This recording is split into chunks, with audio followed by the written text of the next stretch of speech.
Muito boa tarde, seja bem-vindo à RTV Notícias. Começamos por conhecer as capas dos principais jornais nesta terça-feira, 19 de agosto.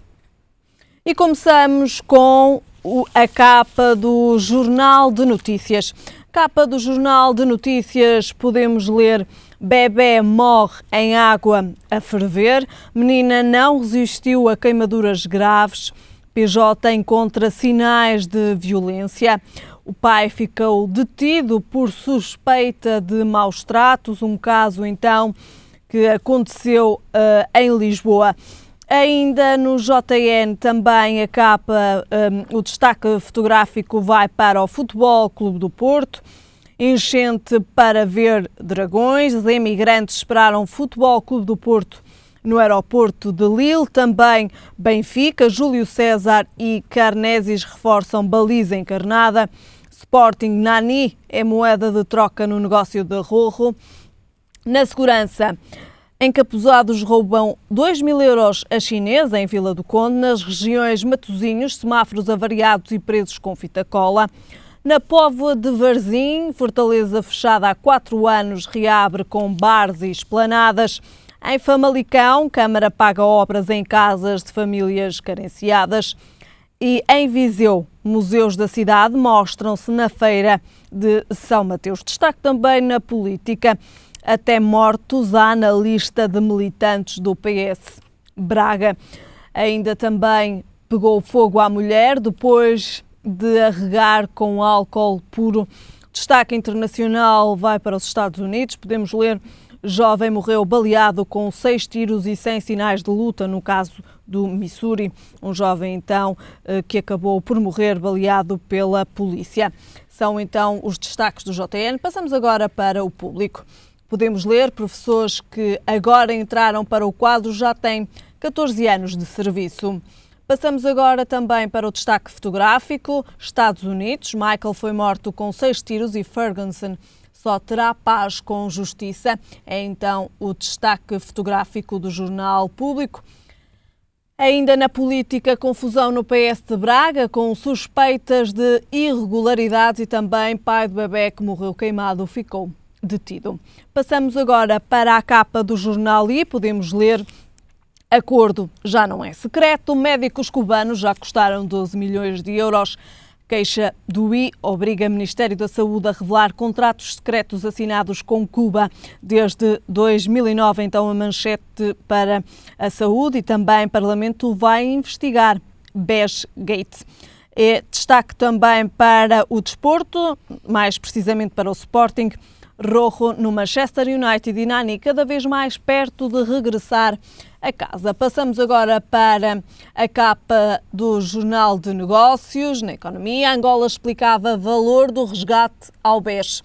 Dívida do BES explica boa parte das necessidades de capital do novo banco. 4 gestoras reforçaram exposição à dívida do Banco Mau. Destaque fotográfico vai para a Ministra das Finanças. Maria Luísa Albuquerque reforçou o seu poder em 2014, é então o título também do destaque fotográfico do Jornal de Negócios. Passamos agora para a capa do jornal O Jogo. Capa do jornal O Jogo mostra-nos Nani e lemos: United aceita-se ter extremo e paga 20 milhões ao Sporting por Rojo, que já viajou para Inglaterra. Nani vem aí, Cédric dá o lugar a Esgaio. No Benfica, Samaris faz-se por 5 milhões e ainda também destaque para o Futebol Clube do Porto, banho de multidão na chegada a Lille, onde o Futebol Clube do Porto vai disputar os milhões da Champions. Ainda fé no Dragão. Destaques então do jornal O Jogo e destaques então também hoje dos principais jornais nacionais. Passamos agora então para as principais notícias. Poderá avançar já em setembro a Comissão Parlamentar de Inquérito ao que se passou no Banco Espírito Santo. No Parlamento existe uma regra não escrita, segundo a qual não se constituem em simultâneo mais do que 2 comissões de inquérito, e neste momento estão 2 em funcionamento. A que ficou conhecida como o inquérito à compra dos submarinos e outra sobre a tragédia de Camarate. A primeira a terminar será a que investigará as compras de material militar, cujo prazo termina na segunda quinzena de setembro. Posto isso, não há entraves à aprovação de uma nova comissão de inquérito. O CDS tem-se destacado no apoio ao inquérito ao BES e o PSD também lhe dá luz verde. O líder parlamentar social-democrata emitiu uma declaração esta tarde dizendo que será relativamente fácil haver uma conjugação de posições para a realização do inquérito. O inquérito parlamentar, que partiu de uma iniciativa do PCP e teve eco em toda a esquerda, poderá ser aprovado por unanimidade. No entanto, o líder da bancada social-democrata recusa qualquer tipo de precipitação ou corridas de verão para quem chega primeiro. Passamos agora então ao comentário no Jornal Nacional, no RTV Notícias, hoje com César Oliveira. César, muito boa tarde, olá, obrigado Helena, desde já pela sua presença. Começamos com a notícia do chumbo do Tribunal Constitucional aos cortes previstos pelo Governo, uma solução para mais, digamos assim, um chumbo do Tribunal Constitucional, não é o primeiro. É o nono. Bom, como lidar com este chumbo, César? Ora bem, naturalmente que serão chumbos que eram de alguma forma previsíveis, visto que o que está aqui em causa é algum braço de ferro entre o Tribunal Constitucional e o Governo. É que já nos tem habituado já também. Já nos estamos habituados e naturalmente que parece-me que deu agora para perceber que o Governo não vai insistir mais nesta situação, dada a circunstância que a posição do Tribunal Constitucional é sempre a mesma, é defender aquilo que são os direitos adquiridos das pessoas, dos cidadãos. Na Constituição. Ora bem, isto, de alguma forma, não vai fugir daí, porque não há um Tribunal Constitucional um ano e outro Tribunal Constitucional no outro ano. Há um Tribunal Constitucional e há a Constituição sempre, enquanto não for alterada. Portanto, acho que os chumbos que foram agora produzidos eram de alguma forma previsíveis e se calhar até guraram algumas expectativas que podiam ser muito mais radicais que aqueles que foram, não é? Há aqui alguma tolerância, houve aqui alguma tolerância, já dá uns meses esta parte, do Tribunal Constitucional, compreendendo naturalmente objetivos que são de caráter transitório, que só assim é que pode ser, para a tolerância na observação transitória dessas medidas, porque senão o Tribunal Constitucional tinha que os chumbar todos, digo eu, né? Aliás, é o que se percebe. Agora, eu percebo que 750 milhões de euros que estão em causa devido a estes chumbos, que é muito dinheiro, mas penso eu que também o Governo de Portugal tem que ver e tem que fazer sentir na comunidade europeia que Portugal tem uma especificidade muito própria e é preciso ser olhado e ser acompanhado e ser nomeadamente ajudado também com essas próprias especificidades. A nossa economia está a desenvolver-se, está a reganhar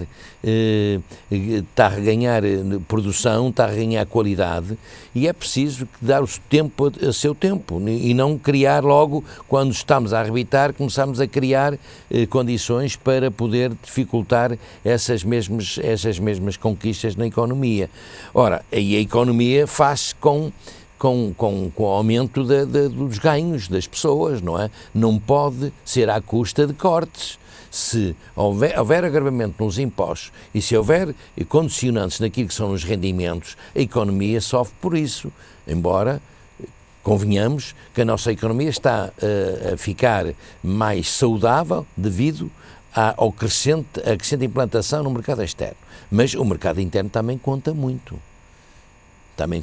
Portanto, eu acho que este Tribunal Constitucional teve uma atitude que era expectável, nomeadamente em relação às pensões, e o Primeiro-Ministro já o referiu naquela festa que o PSD faz anualmente, acho que no Pontal, em que o referiu que é preciso, de facto, em relação à Segurança Social, haver um acordo... Uma reforma também, não é? E a reforma da Segurança Social, haver um acordo ou um olhar dos partidos políticos, todo um olhar diferente para esta, mas não pode ser agora, tem que ser em termos daquilo que há de ser criado para o futuro, porque se o Governo pensa que vai, daqui a pouco tempo, voltar, nomeadamente, por exemplo, em relação ao SES, à Contribuição Extraordinária de Solidariedade, tem aqui aprovada, mas já está a pensar aprová-la outra para 2015. Ora, estas são medidas de caráter excepcional. Vai, se calhar, acontecer novamente o Tribunal Constitucional chumbar. Agora que a tolerou, este ano, se calhar para 2015 vai chumbar, que deixa de haver aquele argumento de ser uma medida de caráter excepcional. Estão a ver esta situação. É preciso que toda a gente e os governantes têm que ter esta noção. Alternativas, César, a estas alternativas, medidas as alternativas, eu acho que de facto tem que ser, nomeadamente pelo lado da despesa, do Estado. O Estado tem que ver onde pode eventualmente reduzir custos. Fala-se sempre muito na questão dos institutos públicos. É preciso de facto que seja observada os conteúdos da prestação desses institutos públicos e que naturalmente produzem uma despesa ao Estado considerável. Ora, se isso for revisto naquilo que é despesa do Estado, nomeadamente não é, há que não misturar, não é da função pública, é uma despesa do Estado na sua generalidade, porque quando se fala às vezes na revisão da despesa do Estado, mistura-se logo tudo. É para despedir funcionários públicos, é para reduzir, nomeadamente aos ordenados. Não se trata disso. Trata-se de fazer a readaptação àquilo que é a despesa atual do Estado. E verificar onde pode cortar, porque como se pode cortar nas reformas ou até na redução dos ordenados dos funcionários públicos, como está agora e que o Tribunal Constitucional sancionou para que 2015 não haja mais, só até 2015, e bem, porque não podemos as pessoas não podem estar sujeitas a permanentes cortes e a despesa aumentar e as pessoas terem mais reduções. Portanto, eu penso que o grande objetivo terá que ser pelo lado da poupança do Estado e eu penso que o Estado o Governo vai olhar com bons olhos e boa memória para essa matéria. Aliás, poderá mesmo haver um plenário extraordinário da Assembleia da República precisamente para debater este tema logo no início de setembro. Não, eu às vezes rio-me com isto, porque um plenário extraordinário, ora em setembro já é um mês de trabalho, não é? Portanto, não tem que ser extraordinário, tem que ser inserido na agenda normal. Os deputados discutir isto, uma coisa que está discutida. Não me acredito muito na eficácia dessa discussão, numa discussão dessas, numa sessão extraordinária, a não ser, digamos, luta política ou partidária que vai acontecer. Não vejo que daí possa surgir a possibilidade de corrigir qualquer dessas medidas ou até se apontar novos objetivos para compensar esta situação. Tem que ser na lógica da governação que isso tem que ser visto. Naturalmente que o Parlamento tem o seu papel fiscalizador e é que tem a sua competência e é que se pede que seja eficaz. Muito bem. César, as eleições para a distrital do PS de Braga, que estão marcadas para 6 de setembro, estão envoltas em polémica. Olha, o que se passa no PS, convenhamos, ninguém pode tirar foguetes para o ar, passa-se em todo lado, em todos os partidos. É o que eu considero o sindicato de voto a funcionar. Portanto, quando há eleições tudo corre bem e tudo está bem. Quando há eleições e quando, sobretudo, há mais que um concorrente nesse ato eleitoral, então começam a aparecer, de facto, as verdades que são permanentes, não é só quando acontece, eles são permanentes. Portanto, quando convém, há sempre um sindicato de voto que paga cotas a pessoas que não pede para as pagar e ficam escandalizados quando aparecem pagas, nomeadamente os familiares dos falecidos recebem muitas vezes em casa convocatórias quando eles já morreram há muitos anos e que recebem convocatórias porquê? Porque estão nos cadernos dos partidos políticos, quando deviam ser abatidos, e as secções e os núcleos e essa coisa toda não diligenciam para que sejam abatidos, portanto que interessa... Deveriam fazê-lo. Pois, deveriam fazê-lo, mas isto tem subjacente numa outra questão que é muito mais grave. É que porque é que se vão pagar essas cotas de pessoas que morreram, que não podem ir votar? supostamente, ou que indivíduos que estão acamados, ou que estão imigrantes, ou que por norma não vão votar, porque é que se vão pagar? Está subjacente uma gravidade que eu acho que é o que... Consequências para esta consequências situação, era uma fiscalização a sério, à parte dos partidos políticos, para que isso não aconteça. Porque, repare, como é que numa mesa de voto há de haver votos que vão lá entrar sem as pessoas lá terem chegado? Isto não é mau, não é bom. Não é bom, até porque estão normalmente fiscais de um lado e do outro. É o intervalo do almoço, é o intervalo do jantar, mas que é isto? Quer dizer, é preciso estancar esta situação em todos os partidos, não é no PS. Também acontece em todos os outros partidos.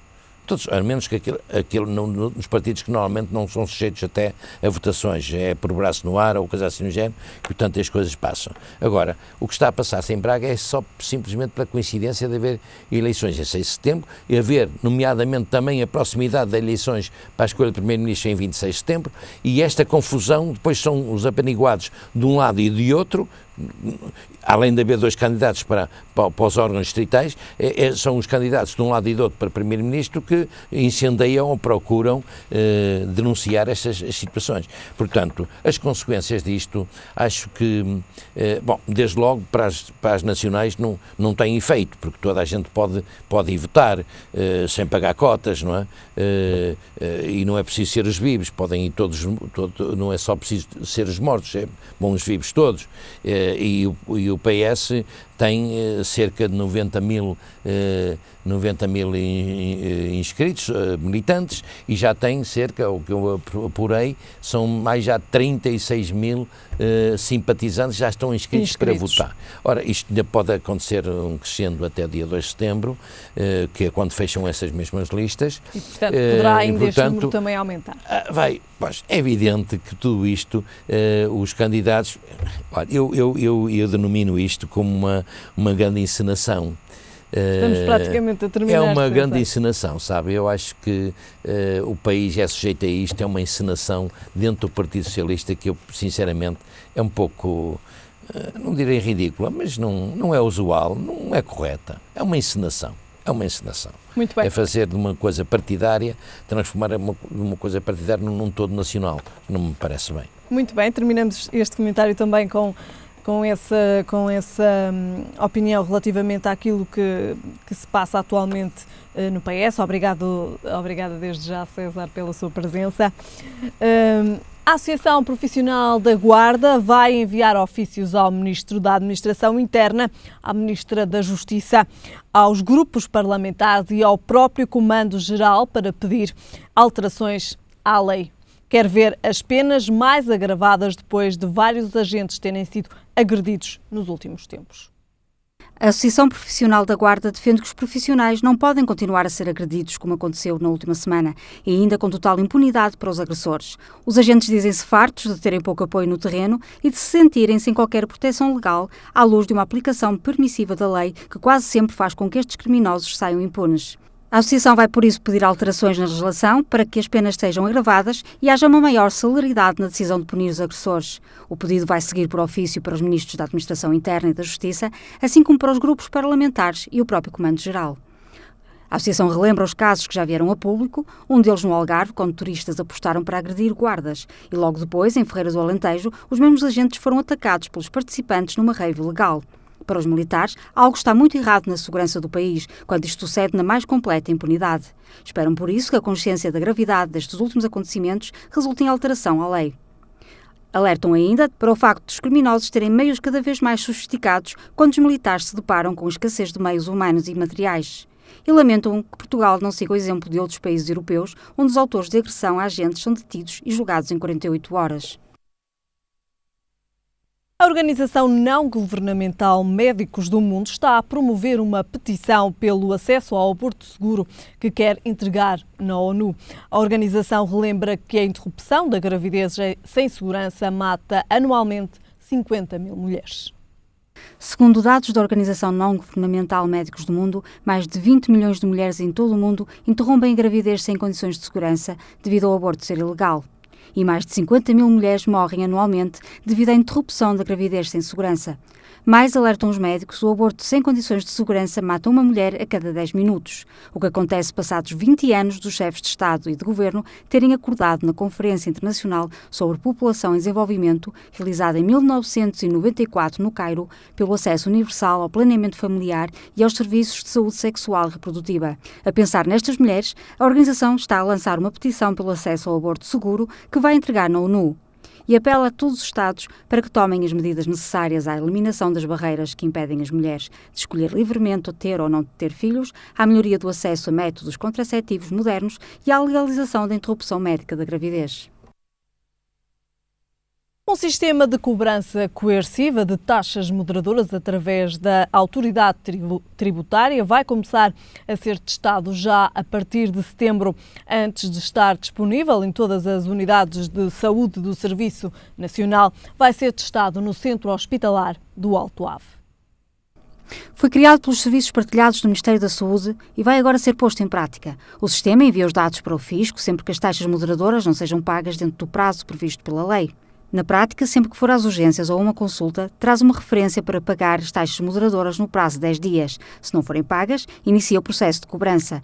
A notícia foi avançada pelo Diário de Notícias, que revela também que o projeto piloto irá ser testado no Centro Hospitalar do Alto Ave já em setembro. E só depois estará disponível em todas as unidades de saúde do país. A Presidente da Associação Portuguesa de Administradores Hospitalares aplaudiu o novo sistema de cobrança coerciva das taxas moderadoras por parte da autoridade tributária, uma vez que não a considera uma tarefa da área da saúde. Referiu ainda que há muitas unidades de saúde que sentiam necessidade desta decisão. Por sua vez, os utentes estão contra este sistema de cobrança coerciva. O porta-voz do Movimento de Utentes do Serviço Nacional de Saúde, Manuel Vilas Boas, defende que o Ministro da Saúde deveria empenhar-se em acabar com as taxas moderadoras em vez de criar um sistema de cobrança coerciva. O representante sublinha ainda que tem sido um transtorno muito grande para os utentes a existência destas taxas moderadoras, para além de todas as dificuldades que hoje existem no que toca ao acesso à prestação de cuidados. Ficamos agora com o estado do tempo para amanhã, quarta-feira. E em todo o país é esperado sol. Quanto a temperaturas, o Porto espera uma mínima de 15 graus e uma máxima de 22. Em Lisboa a mínima será de 15 graus e a máxima de 26. E em Faro a mínima será de 17 graus e a máxima de 27. É tudo por agora. A informação regressa mais logo. Até lá. Fique bem.